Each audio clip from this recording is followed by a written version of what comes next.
بسم اللہ الرحمن الرحیم۔ السلام علیکم۔ اردو کہانی ورلڈ چینل میں خوش آمدید۔ آپ سب لوگوں سے گزارش ہے کہ چینل کو سبسکرائب کر کے گھنٹی کے نشان کو پریس کر دیں تاکہ آنے والی تمام ویڈیوز کی نوٹیفیکیشنز آپ کو فوراً سے مل سکیں، اور اس ویڈیو کو لائک کر دیں اور کامنٹ کر کے اپنی رائے کا اظہار کریں اور ویڈیو کو شیئر بھی کر دیں۔ تو چلیے شروع کرتے ہیں کہانی موت کا جزیرہ کی پہلی قسط۔ میں بحری جہاز کے عرصے پر کھڑا آنکھوں سے دوربین لگائے بہت دور گھنے جنگلات کی طرف دیکھ رہا تھا۔ اس وقت دن کا 1 بج رہا تھا، سردیوں کا موسم تھا۔ بحری جہاز دھیرے دھیرے سمندر کے نیلگوں پانی کے ذریعے آگے بڑھتا جا رہا تھا۔ بحری جہاز کے عرصے پر دیگر مسافر بھی موجود تھے جو مختلف ممالک سے تعلق رکھتے تھے۔ ان میں سے کچھ مسافر عرصے پر کھڑے سمندر کے پانی کو دیکھ کر لطف اندوز ہو رہے تھے، جبکہ چند مسافر میری طرح دوربین آنکھوں میں لگائے دور دور کے مختلف مناظر دیکھ رہے تھے۔ میرے پاس جو دوربین تھی وہ بہت طاقتور عدسے پر مشتمل تھی، جس سے گھنے جنگلات مجھے ایسے صاف دکھائی دے رہے تھے جیسے وہ چند قدم کے فاصلے پر ہوں۔ درخت اتنے قد آور تھے گویا آسمان سے باتیں کر رہے ہوں۔ وہ تمام مناظر مجھے بہت دلکش دکھائی دے رہے تھے۔ میں محویت سے انہیں دیکھ رہا تھا۔ دوربین کو دوسری طرف گھماتے ہوئے میں ایک جگہ رک گیا۔ اس طرف سمندر کے کنارے چند قبائلی بچے سمندر کے پانی میں نہا رہے تھے۔ ان کی تعداد 7 کے قریب تھی۔ ان بچوں کے رنگ سیاہ تھے۔ انہوں نے گلوں میں عجیب سی چیزیں پہنی ہوئی تھیں جو واضح دکھائی نہ دے رہی تھی۔ وہ بچے نہانے کے ساتھ ساتھ کھیل بھی رہے تھے۔ میں حیرت سے ان بچوں کو دیکھ رہا تھا۔ حالانکہ سمندر گہرا تھا مگر وہ بچے انتہائی مہارت اور بے فکری سے نہا رہے تھے۔ لنچ کا وقت ہو چکا تھا۔ مجھے بھوک بھی لگ رہی تھی، اس لیے میں نے دوربین آنکھوں سے ہٹائی اور اپنے کیبن کی طرف بڑھ گیا۔ میرا نام حمید ہے اور میں FA کا اسٹوڈنٹ ہوں۔ ہم 2 بہن بھائی ہیں۔ میری بہن مجھ سے بڑی ہے۔ میرے والد کا لاہور میں امپورٹ ایکسپورٹ کا بزنس ہے۔ امریکہ میں میرے ماموں عمران حبیب رہتے تھے، وہاں ان کا ایک ہوٹل تھا۔ میں اکثر گرمیوں کی چھٹیوں میں ماموں عمران حبیب کے پاس جاتا تھا اور 1 مہینہ رہتا تھا۔ ماموں عمران حبیب مجھے امریکہ کے مختلف شہروں اور ریاستوں کی سیر کروایا کرتے تھے۔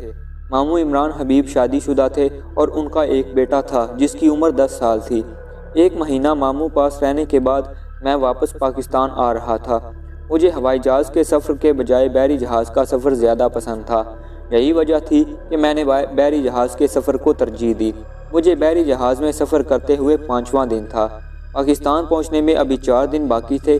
اس دوران بحری جہاز چند ملکوں کی بندرگاہوں پر لنگڑ انداز بھی ہوا تھا۔ اب بحری جہاز ایسی جگہ سے گزر رہتا تھا جس کے قرب و جوار میں گھنے گھنے جنگلات تھے۔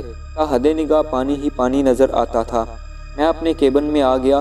کرسی پر بیٹھتے ہی میں نے بیل بجائی تو ایک ویٹر اندر آیا۔ میں نے اسے لنچ کی ہدایت کی۔ تھوڑی دیر کے بعد ویٹر میرے لیے لنچ لے آیا اور میں لنچ کرنے لگا۔ لنچ کرنے کے بعد میں نے ایک ایڈونچر سے بھرپور ناول نکالا اور پڑھنے لگا۔ وقت گزارنے کے لیے اس سے بہتر اور کوئی مصرف نہ تھا۔ مجھے ایڈونچر سے بھرپور ناول پڑھنے کا بہت شوق تھا، اس لیے ہر بار امریکہ جاتے وقت بہت سارے ناول خرید لیتا تھا تاکہ میرا وقت اچھا گزر سکے۔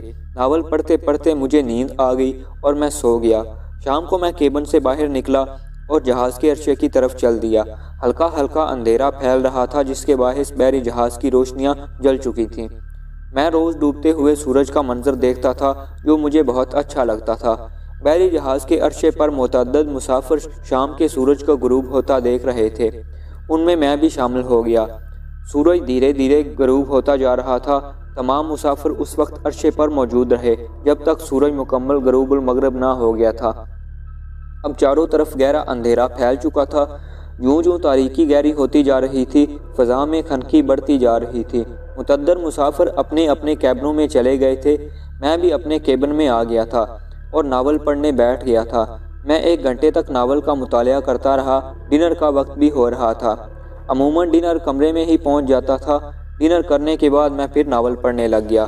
چونکہ سردی بہت زیادہ تھی اس لیے جہاز کے کمروں کو گرم رکھنے کے لیے ہیٹروں کا بھی بندوبست تھا۔ اس وقت رات کے 12 بج رہے تھے۔ ناول پڑھتے پڑھتے میں نیند کی آغوش میں چلا گیا۔ پھر اچانک میں ہڑبڑا کر اٹھ بیٹھا۔ مجھے ایسا محسوس ہوا جیسے بحری جہاز ادھر ادھر ڈول رہا ہو۔ باہر شور ہو رہا تھا۔ میں تذبذب میں مبتلا ہو گیا۔ چند لمحے تو میں کچھ سوچتا رہا، پھر میں بستر سے اتر کر دروازے کی طرف بڑھا۔ میں نے دروازہ کھول کر باہر دیکھا تو اگلے ہی لمحے میں چونک پڑا۔ بحری جہاز پر بھگدڑ سی مچی ہوئی تھی۔ جہاز کے مسافر ادھر ادھر بھاگ رہے تھے۔ کسی کو کچھ ہوش نہ تھا۔ یہ سب کیا ہو رہا تھا؟ مسافر کیوں سراسیمگی کے عالم میں بھاگ رہے تھے؟ مجھے کچھ بھی سمجھ نہیں آ رہا تھا۔ میں ایک طرف بڑھا اور ایک انگریز مسافر کو روک کر اس سے انگریزی زبان میں پوچھا، جناب کیا مسئلہ ہو گیا ہے؟ یہ سب کیوں بھاگ رہے ہیں؟ جہاز پر حملہ ہو چکا ہے، اس نے ہانپتے ہوئے بتایا۔ واٹ؟ میں حیرت زدہ ہو کر بولا، کس نے حملہ کیا؟ بحری قزاقوں نے، اس انگریز نے جواب دیا۔ لڑکے، تم بھی لائف بوٹ کے ذریعے نکلنے کی کوشش کرو، ورنہ بحری قزاق تمہیں بھی اغوا کر کے لے جائیں گے۔ اتنا کہہ کر وہ بوڑھا انگریز آدمی آگے بڑھ گیا۔ میں نے دیکھا کہ متعدد مسافر اپنے اپنے کیبنوں سے اپنا سامان اٹھا کر عرشے کی طرف بھاگ رہے تھے۔ بحری قزاقوں کے بارے میں نے متعدد کہانیوں میں پڑھا تھا کہ یہ لوگ رات کی تاریکی میں بحری جہازوں پر حملے کرتے ہیں اور لوگوں کو اغوا کر کے لے جاتے ہیں، پھر انہیں بھاری رقم کے عوض فروخت کر دیا جاتا ہے۔ آگے ان کے ساتھ کیا سلوک ہوتا ہے میں اس بارے میں کچھ نہیں جانتا تھا، تاہم میں بلاخیزی سے اپنے کیبن میں آیا۔ جلدی اپنا سامان نکالنے کے بعد بیگ میں ڈالنے کے بعد بیگ کو پشت پر ڈالا اور کیبن سے باہر نکل کر عرشے کی طرف بڑھا۔ اسی وقت سامنے سے دو آدمی میری طرف بڑھے۔ میں ٹھٹک کر رہ گیا۔ انہوں نے چہروں پر بلیک کلر کے ماسک پہنے ہوئے تھے، ان کے ہاتھوں میں ریوالور تھے۔ میں سمجھ چکا تھا کہ وہ بحری قزاق ہی تھے۔ پکڑو اسے، ایک قزاق نے دوسرے قزاق سے کہا۔ دوسرا قزاق میری طرف بڑھا۔ میں ان کے ہاتھ نہ آنا چاہتا تھا، اس لیے جیسے ہی وہ میرے قریب آیا میں اسے چکمہ دے کر دوسری طرف سے نکل گیا۔ دوسرے قزاق نے بھی مجھے پکڑنے کی کوشش کی تھی، مگر میں اسے دھکا دے کر کسی بندوق سے نکلی ہوئی گولی کی طرح عرشے کی طرف دوڑتا چلا گیا۔ خدا نے مجھے ایک ایسی صلاحیت دی ہوئی تھی کہ میں بہت تیز رفتاری سے دوڑ سکتا تھا۔ اتنا تیز دوڑتا تھا کہ مجھے کوئی بھی پکڑ نہیں سکتا تھا۔ ریس کے میدان میں میرا کوئی بھی مقابلہ نہیں کر سکتا تھا۔ میں نے کالج میں ریس کے 2 مقابلوں میں حصہ لیا تھا اور دونوں ہی بار میں جیتا تھا، اس لیے عرشے تک پہنچنے میں مجھے زیادہ سے زیادہ 30 سیکنڈز ہی بمشکل لگے تھے۔ جہاز کے عرشے پر بھی متعدد قزاق موجود تھے جو لوگوں کو پکڑنے کی کوشش کر رہے تھے۔ ان کے پاس نائلون کی رسیوں سے بنے ہوئے جال تھے جن میں انہوں نے بہت سے مسافروں کو پھانس لیا تھا اور وہ لوگ جال سے نکلنے کی ناکام کوشش کر رہے تھے۔ کچھ مسافروں کو تو بحری قزاقوں سے متبیڑ ہو گئی، اس کے باوجود بحری قزاق انہیں پکڑ رہے تھے۔ بحری قزاقوں کی تعداد میں لمحہ بے لمحہ اضافہ ہوتا جا رہا تھا۔ جہاز کا عملہ بھی بحری قزاقوں سے فائٹنگ کر رہا تھا۔ متعدد لوگ لائف بوٹ کے ذریعے وہاں سے نکلنے میں کامیاب ہو گئے تھے۔ میں نے جھک کر سمندر میں دیکھا تو ایک لائف بوٹ گرا دی گئی تھی اور لوگ چھلانگیں مار مار کر لائف بوٹ میں جا رہے تھے۔ کچھ مسافر تو سمندر میں بھی کود گئے تھے، جن کو تیرنا آتا تھا وہ تو لائف بوٹ تک پہنچ چکے تھے، لیکن جن کو تیرنا نہیں آتا تھا وہ ڈوبتے جا رہے تھے۔ چاروں طرف چیخ و پکار تھی۔ میں نے بھی چھلانگ لگائی اور لائف بوٹ میں جا گرا۔ لائف بوٹ میں 6 کے قریب مسافر موجود تھے جن کے چہروں پر پریشانی کے تاثرات چھائے ہوئے تھے۔ لائف بوٹ دھیرے دھیرے سمندر کے پانی کی لہروں کے ذریعے ایک طرف بڑھ رہی تھی اور لمحہ بے لمحہ بحری جہاز سے دور ہوتی جا رہی تھی۔ جس لائف بوٹ پر میں سوار تھا اس بوٹ میں میرے علاوہ اور 4 افراد بھی سوار تھے، جن میں ایک انگریز عمر رسیدہ آدمی اور اس کی بیٹی بھی شامل تھی جو میری ہم عمر تھی۔ باقی 2 افراد افریقی لگتے تھے۔ ہمیں یہ معلوم بھی نہ تھا کہ ہماری بوٹ کس طرف جا رہی ہے۔ سمندر میں متعدد لائف بوٹس ادھر ادھر جا رہی تھیں اور ان میں سے کسی کو بھی معلوم نہ تھا کہ وہ کس سمت جا رہے ہیں۔ ہماری بوٹ ہلکی رفتار سے ایک طرف بڑھتی جا رہی تھی۔ اب ہم بحری جہاز سے بہت دور نکل آئے تھے۔ گہری تاریکی میں دور دور تک کچھ بھی نظر نہیں آ رہا تھا۔ چاند کی روشنی میں ہم ایک دوسرے کو دیکھ سکتے تھے۔ میں نے دیکھا کہ وہ چاروں غیر ملکی بہت پریشان دکھائی دے رہے تھے۔ بوٹ اتنی بڑی بھی نہ تھی کہ ہم میں سے کوئی لیٹ سکتا۔ پاپا ہم کہاں جا رہے ہیں؟ اس لڑکی نے لرزیدہ لہجے میں اپنے باپ سے انگریزی زبان میں پوچھا۔ آئی ڈونٹ نو، لڑکی کے باپ نے بتایا۔ مجھے تو بہت ڈر لگ رہا ہے، لڑکی نے ایک دفعہ پھر خوفزدہ لہجے میں کہا۔ پتہ نہیں ہم گھر پہنچ بھی سکیں گے یا نہیں۔ خدا سے دعا کرو وہی ہماری مدد کرے گا، اس لڑکی کے باپ نے جواب دیا۔ اس کے بعد لڑکی نے مزید کوئی سوال نہ کیا۔ وہ بیچاری سخت حواس باختہ ہو رہی تھی۔ ہم میں سے کسی کو بھی نیند نہیں آ رہی تھی اور اس حالت میں آتی بھی کیسے؟ ہم سب اپنی اپنی سوچوں میں گم تھے۔ وقت گزرتا رہا اور ہم کھلے سمندر میں سفر کرتے رہے۔ لڑکی کو نیند آ رہی تھی اس لیے وہ اپنے باپ کی گود میں سر رکھ کر سو گئی۔ اسی طرح سفر کرتے کرتے صبح کا اجالا چاروں طرف پھیل گیا تھا۔ میں نے دیکھا کہ سمندر کا کنارہ ابھی تک نظر نہ آ رہا تھا۔ میں نے اپنے بیگ میں سے دوربین نکالی اور آنکھوں سے لگا کر دیکھنے لگا۔ سمندر کا کنارہ ابھی بہت دور تھا اور اس کے پیچھے انتہائی گھنا جنگل شروع ہو رہا تھا۔ میں نے دوربین واپس بیگ میں رکھی۔ دونوں افریقی بھی ابھی تک خوفزدہ بیٹھے ہوئے تھے۔ تاہم ان میں سے ایک نے مجھ سے پوچھا، کنارہ کتنی دور ہے؟ کنارے تک پہنچنے میں ہمیں دوپہر ہو جائے گی، میں نے انہیں بتایا۔ تھینک گاڈ، اس نے خدا کا شکریہ ادا کیا، ورنہ میں سمجھا تھا کہ ہمیں کنارے تک پہنچنے میں 3 سے 4 دن لگ جائیں گے۔ لڑکے، کیا تمہارے پاس کھانے کو کچھ ہے؟ اسی لمحے عمر رسیدہ انگریز نے مجھ سے پوچھا۔ میرے پاس بسکٹ ہیں، میں نے بیگ کھولتے ہوئے کہا۔ جلدی میں مزید کوئی چیز نہیں لا سکا، ہمارے کھانے کا سامان بھی شپ میں ہی رہ گیا ہے، عمر رسیدہ انگریز نے کہا۔ میں نے بسکٹ کے تمام پیکٹ نکال کر ایک ایک کر کے انہیں دے دیے اور خود بھی کھانے لگا۔ بھوک تو مجھے بھی لگی ہوئی تھی، میرے پاس ان بسکٹ کے علاوہ کوئی اور چیز نہیں تھی۔ عمر رسیدہ انگریز اپنی بیٹی کو جگانے لگا۔ مارگریٹ، اٹھو مارگریٹ۔ مارگریٹ اس لڑکی کا نام تھا۔ وہ اٹھ بیٹھی اور درزدیدہ نظروں سے ہم سب کو دیکھنے لگی۔ ابھی سمندر کا کنارہ نہیں آیا پاپا؟ اس نے حیرت بھرے لہجے میں پوچھا۔ بس آنے والا ہے بیٹی، عمر رسیدہ انگریز نے کہا۔ یہ لو بسکٹ کھا لو۔ یہ بسکٹ کہاں سے آئے پاپا؟ اس لڑکے کے پاس تھے، عمر رسیدہ شخص نے میری طرف اشارہ کہا اور وہ ممنون نظروں سے مجھے دیکھنے لگی۔ اس کے بعد میں نے دونوں ہاتھوں سے سمندر کا پانی بھر کر پیا۔ اگرچہ پانی کا ذائقہ مختلف تھا، مگر زندہ رہنے کے لیے یہ پانی آب حیات سے کسی بھی طرح کم نہ تھا۔ دوسرے نے بھی میری تقلید کی اور سمندر کا پانی پینے لگے۔ لائف بوٹ دھیرے دھیرے کنارے کی طرف بڑھتی جا رہی تھی۔ ہمیں پریشانی بھی تھی کہ نہ جانے ہم اس جنگل میں کتنا عرصہ رہنا پڑے گا۔ بحری جہاز اب ہمیں کسی نقطے کی مانند نظر آ رہا تھا۔ جیسے ہی ہماری بوٹ کنارے سے لگی، ہماری خوشی کے انتہا نہ رہی اور ہم بوٹ سے اترتے ہی کنارے پر پڑی ریت پر دب سے جا گرے۔ مسلسل لائف بوٹ میں بیٹھے رہنے سے ہمارے جسم اکڑ چکے تھے۔ مشرق سے سورج بھی طلوع ہو چکا تھا، جس کی دھوپ کی تمازت سے سردی کا احساس کم ہو چکا تھا۔ ہم کافی دیر تک ریت پر لیٹے رہے، پھر اٹھ کر بیٹھ گئے۔ بھوک بھی شدت کے ساتھ لگی ہوئی تھی، اس لیے یہ طے پایا کہ پہلے ہم اپنی بھوک مٹائیں، پھر آگے کی سوچتے ہیں۔ جنگل ساحل سمندر کے قریب ہی تھا۔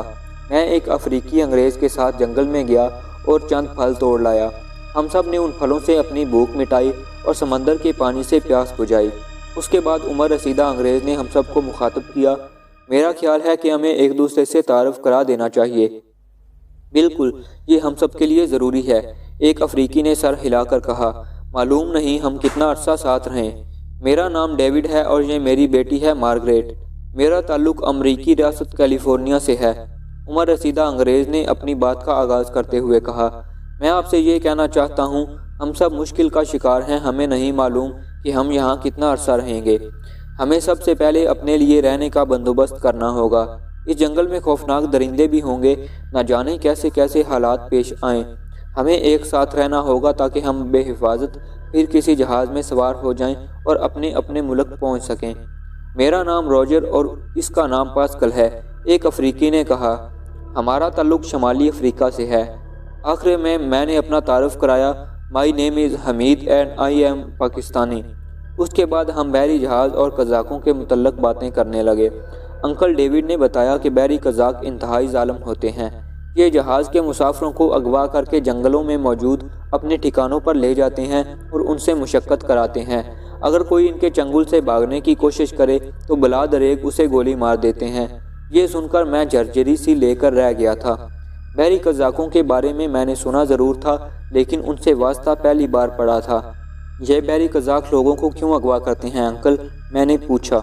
زیادہ تر یہ لوگ سمگلروں کے ہاتھوں فروخت کر دیتے ہیں، جو ان کے جسموں کے مختلف اعضاء نکال کر فروخت کرتے ہیں، انکل ڈیوڈ نے کہا۔ پھر چند لمحے وہ خاموش ہوا اور دوبارہ بولا۔ شام ہونے سے پہلے ہمیں اپنے لیے کوئی مناسب اور محفوظ ٹھکانہ تلاش کرنا ہوگا تاکہ ہم وہاں جنگلی درندوں سے محفوظ رہ سکیں۔ سب نے اس بات میں سر ہلایا اور پھر ہم اپنے لیے ٹھکانہ تلاش کرنے لگے۔ ہمیں اتفاق سے ایک لڑکی کا بنا ہوا گھر مل گیا تھا، جو فی الحال ہمارے لیے محفوظ پناہ گاہ سے کم نہ تھا۔ اس لکڑی کے گھر کے چاروں طرف گھنے اور قداور درخت ہی درخت تھے۔ اس لکڑی کے گھر سے یہ ثابت ہوتا تھا کہ اس جنگل میں یقیناً کوئی رہ گیا تھا اور اس نے بڑی مہارت سے یہ گھر بنایا تھا، کیونکہ زمین ہموار تھی اور اس پر ایک میلا کچیلا کارپٹ بچھا ہوا تھا۔ فی الحال وہ ہمارے سونے کے لیے بہترین تھا۔ میں نے راجر اور پاسکل سے مل کر اندر سے صفائی کی اور ہم اندر آ گئے۔ شام ہو رہی تھی، گہری تاریکی اور سناٹا چاروں طرف پھیلتا جا رہا تھا۔ اس لیے میں راجر اور پاسکل کے ساتھ جنگل سے رات کے کھانے کے لیے پھل اور ناریل توڑنے چلا گیا۔ جب ہم لوگ واپس آئے تو گہرا اندھیرا چھا چکا تھا، خنکی بھی بڑھ چکی تھی۔ ہم لکڑی کے گھر میں داخل ہوئے تو ڈیوڈ اور مارگریٹ ایک کمبل ڈالے بیٹھے ہوئے خوفزدہ بیٹھے تھے۔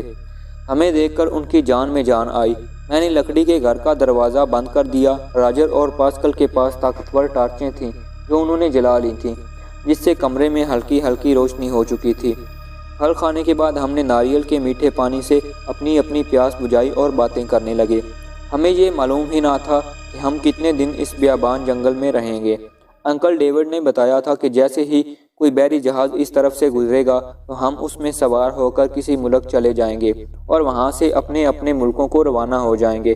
اب یہ بھی معلوم نہ تھا کہ بحری جہاز اس طرف سے کتنے دنوں بعد گزرے گا۔ ہم نے بھی اپنے اپنے کمبل نکال لیے تھے اور زمین پر لیٹ گئے تھے۔ وہ رات خیریت سے گزر گئی۔ صبح اٹھ کر ہم نے پہلے پھلوں سے ناشتہ کیا اور پھر دھوپ سینکنے کے لیے ساحل سمندر پر آ گئے۔ ساحل سمندر پر آ کر میں نے دوربین سے سمندر کی طرف دیکھا، مگر دور دور تک مجھے کسی بحری جہاز کے آثار نظر نہیں آ رہے تھے۔ تا حد نگاہ پانی ہی پانی تھا۔ سارا دن گزر گیا مگر بحری جہاز کا دور دور تک نام و نشان تک نظر نہ آیا اور دور دور تک بحری جہاز کے کچھ بھی آثار دکھائی نہیں دیے۔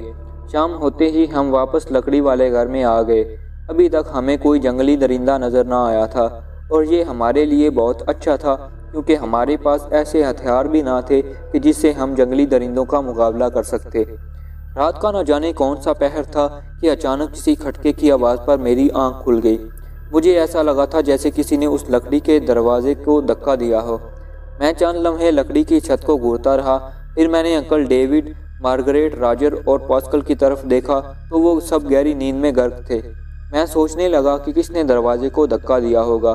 ہو سکتا ہے کسی درندے نے دروازہ کھولنے کی کوشش کی ہو، اور یہ بھی ہو سکتا تھا کہ ہوا کے پریشر میں دروازہ بجا ہو۔ میرے اندر عجیب سا خیال پیدا ہو گیا تھا۔ درندے کا خیال آتے ہی میرے دل کی دھڑکن بے ترتیب ہو گئی تھی۔ میں چند لمحے اسی حالت میں پڑا رہا اور پھر میں نے کروٹ بدلی اور سونے کی کوشش کرنے لگا۔ نیند میری آنکھوں سے کوسوں دور تھی۔ ایکا-ایکی ایک بار پھر میں ٹھٹک گیا۔ سراسیمگی کی ایک سرد لہر میرے پورے وجود میں سرایت کر گئی۔ پھر کسی نے دروازے کو دھکا دیا تھا۔ اب کی بار میں اٹھ بیٹھا اور حواس باختہ ہو کر دروازے کی طرف دیکھنے لگا۔ پھر میں کمبل ایک طرف کر کے اٹھا اور دروازے کی طرف بڑھا۔ میں نے کان لگا کر باہر سے کچھ سننے کی کوشش کی۔ باہر ہلکی ہلکی سرسراہٹ ابھر رہی تھی۔ میں نے دروازے کے ایک چھوٹے سے سوراخ سے باہر دیکھا۔ چاند کی روشنی تاریکی کو دور کرنے کی ناکام کوشش کر رہی تھی۔ یکا یک میں چونک پڑا۔ میں نے دیکھا کہ ایک عجیب الخلقت درندہ موجود تھا جو دروازے کو ٹکرے مار رہا تھا۔ وہ درندہ اتنا خوفناک تھا کہ میرے وجود میں ایک سرد لہر دوڑ گئی۔ میں جرجری لے کر رہ گیا۔ میری سمجھ میں کچھ نہیں آ رہا تھا کہ میں کیا کروں۔ نہ جانے وہ درندہ کہاں سے آ گیا تھا۔ شاید وہ انسانی بو سونگھ کر اس طرف آیا تھا۔ مجھے تو وہ آدم خور درندہ لگتا تھا۔ میں اسی ادھیڑ پن میں مبتلا تھا کہ میں نے دیکھا کہ وہ درندہ اب تیزی سے دروازے کو ٹکرے مار رہا تھا، جس سے خطرہ پیدا ہو گیا تھا کہ اگر یوں ہی وہ درندہ ٹکرے مارتا رہا تو کوئی شبہ نہیں کہ وہ لکڑی کا دروازہ ٹوٹ جائے۔ دروازے کے کھڑکھڑانے کی آواز سن کر وہ سب لوگ بھی جاگ گئے تھے۔ وہ سب ہراساں ہو کر مجھے دیکھنے لگے۔ یہ کیا ہو رہا ہے امید؟ انکل ڈیوڈ نے مجھ سے پوچھا۔ انکل، باہر ایک خوفناک درندہ موجود ہے جو کہ دروازے کو توڑنے کی کوشش کر رہا ہے، میں نے انہیں بتایا۔ میری بات سنتے ہی وہ سب کھڑے ہو گئے۔ راجر اور پاسکل نے اپنی اپنی ٹارچیں اٹھا لیں۔ ہمارے پاس ایسی کوئی چیز نہ تھی کہ اس درندے کا مقابلہ کر سکتے۔ وقت تیزی سے گزرتا جا رہا تھا۔ دروازہ بھی مسلسل جھٹکے لگنے کی وجہ سے ٹوٹتا جا رہا تھا اور کسی بھی لمحے اکھڑ کر اندر گر سکتا تھا۔ ہم سب میں سے کسی کی سمجھ میں کچھ نہیں آ رہا تھا کہ ہم لوگ کیا کریں۔ عین اسی وقت دروازہ ایک دھماکے سے ٹوٹ کر اندر آ گرا اور اندر ایک انتہائی خوفناک درندہ داخل ہو گیا۔ اس درندے کی شکل مگرمچھ سے مشابہ تھی۔ وہ انتہائی پھرتیلا درندہ تھا۔ اس کے حلق سے کھرکھراہٹیں نکل رہی تھیں۔ اسے دیکھ کر مارگریٹ انکل ڈیوڈ سے چپک گئی۔ اس کا چہرہ زرد آلود ہو چکا تھا۔ پھر اس سے پیشتر کہ وہ درندہ ہم میں سے کسی پر حملہ کرتا، راجر اور پاسکل نے اس پر ٹارچوں سے وار کرنا شروع کر دیے۔ وہ اسے ٹارچیں مارنے لگے۔ انکل ڈیوڈ اور مارگریٹ دائیں طرف سہمے ہوئے کھڑے تھے۔